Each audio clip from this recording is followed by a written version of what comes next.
Okey, sekarang saya akan tunjuk cara bagaimana untuk kita backup dan restore khusus di UKM Folio ke dalam UKM MOOC. Yang pertama, kita pergi kepada UKM Folio dan pilih kursus yang ingin kita backup. Sebagai contoh, ini kursus yang saya ingin backup. Dan saya masuk ke dalam kursus tersebut dan pilih di ruangan kiri ini, pilih pada sandaran.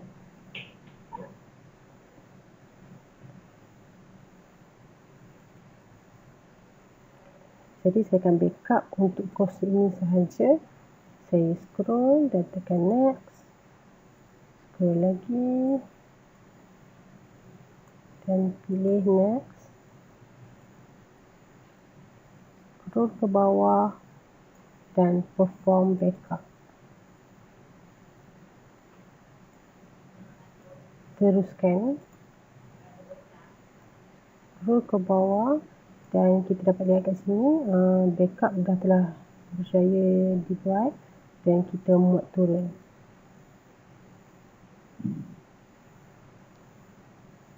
Proses untuk muat turun sedang dilakukan, so kita tunggu.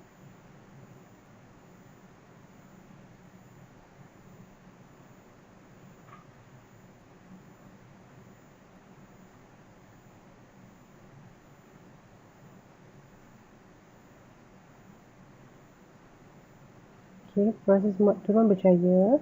Jadi untuk backup kita dah berjaya untuk backup. Ini contoh file backup yang kita telah berjaya untuk muat turun melalui UKM Folio. Sekarang kita akan restore, masukkan kursus dari UKM Folio ke dalam UKM MOOC. Yang pertama, masuk ke dalam UKM MOOC dan pilih pada sebelah kiri bawah option dan tekan restore.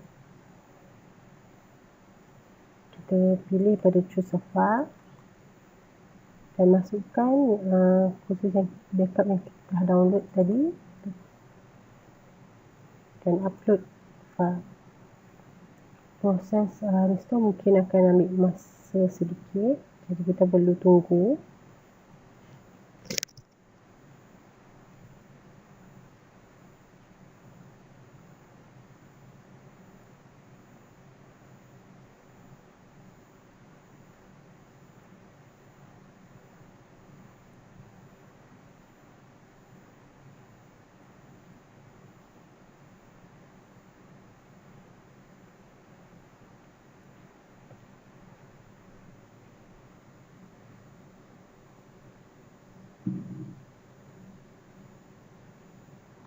Okey, kita dah berjaya untuk upload file dan kita tekan restore. Dan kita scroll ke bawah. Tekan pada butang continue. Di sini menunjukkan kita akan restore untuk kos yang baru. Jadi kita perlu pilih kos ni perlu berada di dalam kategori yang mana. Jadi saya pilih kat sini untuk masuk dalam kategori education, pendidikan.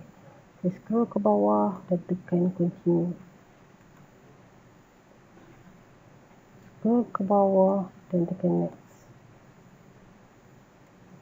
Scroll ke bawah, tekan next. Scroll ke bawah dan perform restore.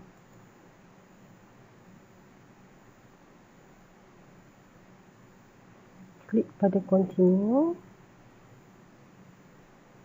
dan kita telah berjaya untuk restore kursus daripada UKM Folio ke dalam UKM MOOC.